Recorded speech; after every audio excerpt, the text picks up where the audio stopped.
সেই জন্য Napoleon Bonaparte বলেছিলেন যে আমাকে একজন শিক্ষিত মা দাও, আমি একটা শিক্ষিত জাতি দিব, জাতি দিব। একজন শিক্ষিত মা দাও, আমি একটা শিক্ষিত জাতি দিব। তাইলে এখানে মাদের দায়িত্ব সবচেয়ে বেশি। মারা, বাপেরা কি করে? বাপেরা সারাদিন অক্লান্ত পরিশ্রম করে টাকা পয়সা দেয় ঘরে, ছেলে মেয়ে বউ বাচ্চা এদেরকে পালে নাকি? এখন মা যদি সচেতন না হন তাহলে বাচ্চা কোনোভাবেই মানুষ হবে না, হবে না। তাইলে আপনার এত পরিশ্রমের কি লাভ? কোনো দাম আছে? দাম আছে নি? আপনিও কষ্ট করে গেলেন, আপনার ছেলে মেয়েগুলাও কষ্ট করলো।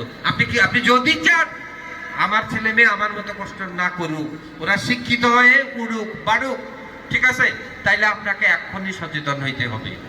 তার জন্য আমাদেরকে সেই অনুযায়ী কাজ করতে হবে। আরেকটা জিনিস মনে রাখবেন, বাচ্চার সব চাওয়া পূরণ করবেন না। বাচ্চা যেটা চাইবে এটাই দিবেন না, এটা দিলে বাচ্চা মানুষ হবে না।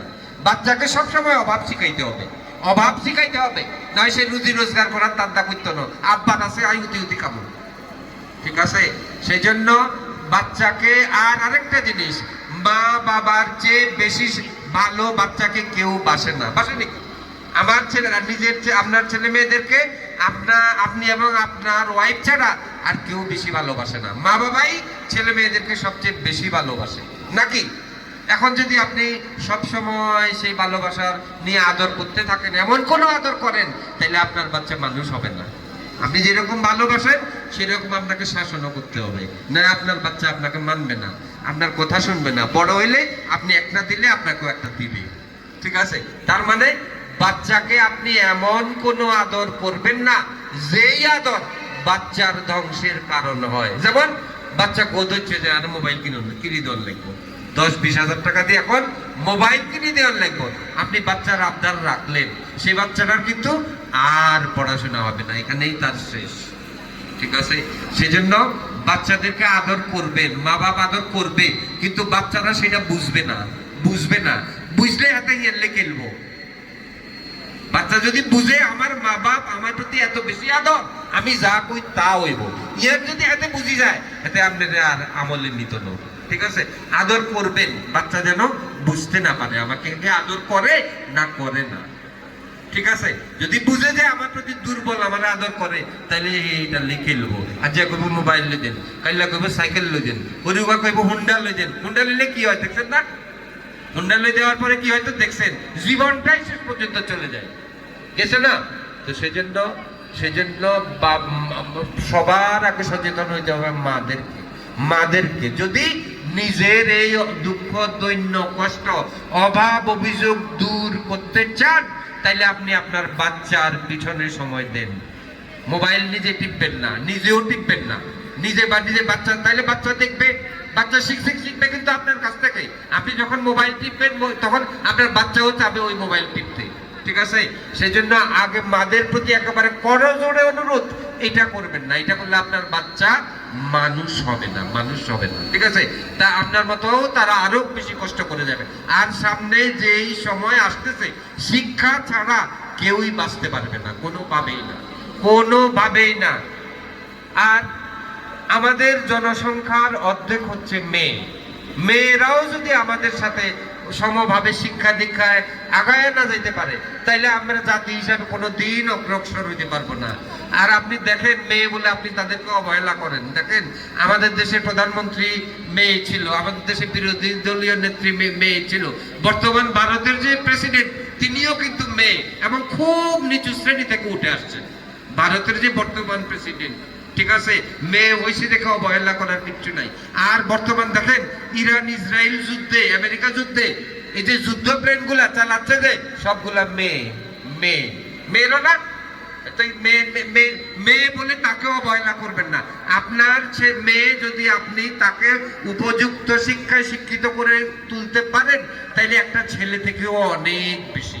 আপনি যদি আপনার ছেলে হোক মেয়ে হোক উপযুক্ত শিক্ষায় শিক্ষিত করতে পারেন, তাহলে তার মধ্যে কিন্তু কোনো ছেলে মেয়ের ভেদাভেদ নাই। অনেকে ছেলে মেয়ে পার্থক্য করে, ছেলেদেরকে বড় ডিমটা দেয়, মেয়ের গানে হয়তো বাঙ্গি কদ্দুর দেয়, এটা ঠিক না, ঠিক আছে। ছেলে মেয়ে একদম সমান বিচার করবেন, সমান সময় দিবেন, সমান গুরুত্ব দিবেন। আচ্ছা, আপনি বিয়ে দিলেন মেয়েটাকে, হয়তো ভাবলেন যে বিয়ে দিয়ে আরাম যাইব বই, আচ্ছা যাই, যদি জামাই ভালো না হয়, জামাই যদি ভালো না হয়, হচ্ছে তো ঘর হচ্ছে না, কষ্টের কোনো সীমা থাকে না। তো সেই জন্য আমার বিশেষ অনুরোধ, আমি বেশি কিছু বলবো না, মাদের প্রতি, যে ছেলে মেয়েদের প্রতি খেয়াল রাখেন, যত্নশীল হন। বাপ তো খালি টাকা কামাই দেয়, মেন গড়ার কারিগর হলে নাম নেই। আপনারা মারা যদি সচেতন হন, অবশ্যই আপনার বাচ্চা মানুষ হবে, ডাক্তার হবে, ইঞ্জিনিয়ার হবে, ডিসি হবে, এসপি হবে, এমনকি বাংলাদেশের প্রধানমন্ত্রী এবং প্রেসিডেন্ট হবে। হচ্ছে, কিন্তু সেই স্বপ্ন, সেই ইচ্ছা, সেই আশা আকাঙ্ক্ষা আপনার মধ্যে থাকতে হবে, মাদের মধ্যে থাকতে হবে, বাবার মধ্যে থাকতে হবে, পরিবারের মধ্যে থাকতে হবে। তাইলে আপনার ঘর থেকে একটা আলো বের হয়ে আসবে, যেটা দেশ এবং জাতির জন্য সম্পদে পরিণত হবে। যেমন আমি আবারও বলতেছি, যেমন আমাদের গোলাম আলী, ঠিক আছে, গোলাম আলী এখন না আমাদের জাতির জন্য, এখন গোলাম আলী একটা সম্পদ। 10 গ্রাম 15-20 গ্রামে এরকম গোলাম আলী আর নাই, ঠিক আছে।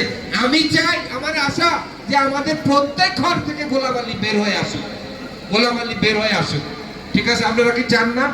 চান নাকি? তাইলে আপনারা সচেতন হন, মারা সচেতন হন, বাবারা সচেতন হন। শিক্ষা এখন একটা কি ইনভেস্টমেন্ট, কারণ শিক্ষার খরচ অনেক বেশি না? তো সেজন্য আপনি এত কষ্ট করে টাকা পয়সা দিতেছেন, আর আপনার স্বপ্ন যদি থাকে খালি Iqbal memorial college, Feni college, Saudi আরব, তাইলে কি হইব না? আমাদের এলাকার শিক্ষার এখন ট্রেন্ড যেটা, প্রথা যেটা, সেটা হয়ে গেছে এইরকম পড়াশোনার দৌড়, ইকবাল মেমোরিয়াল কলেজ আর নলে ফেনী কলেজ। এগুলার কি কাম? এগুলোতে কোনো পড়াশোনা নাই, এগুলাতে পড়ে খালি হাজার জোড়া জুতা ক্ষয় করতে হয়।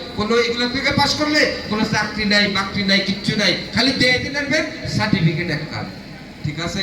তো দৌড় যেন এদুর না হয়, মধ্যপ্রাচ্য না হয়। ডাক্তার হওয়ার স্বপ্ন দেখেন, ইঞ্জিনিয়ার হওয়ার স্বপ্ন দেখেন, এইভাবে স্বপ্ন দেখতে থাকেন, নইলে আপনি বাস্তবে কোনোদিন রূপান্তর করতে পারবেন না। যদি আপনার স্বপ্ন না থাকে, ইচ্ছা না থাকে, আকাঙ্ক্ষা না থাকে, নিজের অবস্থার পরিবর্তন করার ইচ্ছা না থাকে, যদি না থাকে, আল্লাহ কখনো আপনার অবস্থা পরিবর্তন করবেন না। অবশ্যই আপনাকে ইচ্ছুক হইতে হবে। তো যাক, আমি আজকে আর বেশি কথা বলবো না। আমি সবাইকে তারপরে বলবো, মা বাবারা সচেতন হন। আপনি স্বপ্ন দেখেন, তাইলে আপনার স্বপ্ন একদিন বাস্তবায়ন হবে। তো আমি আর বেশি কিছু বলবো না। আল্লাহ রসুল আমাদেরকে সঠিক বুঝ এবং জ্ঞান আহরণ করার বা গ্রহণ করার তৌফিক দান করুন। আমিন। সবাই ভালো থাকেন। আসসালামু আলাইকুম ওয়া রাহমাতুল্লাহ।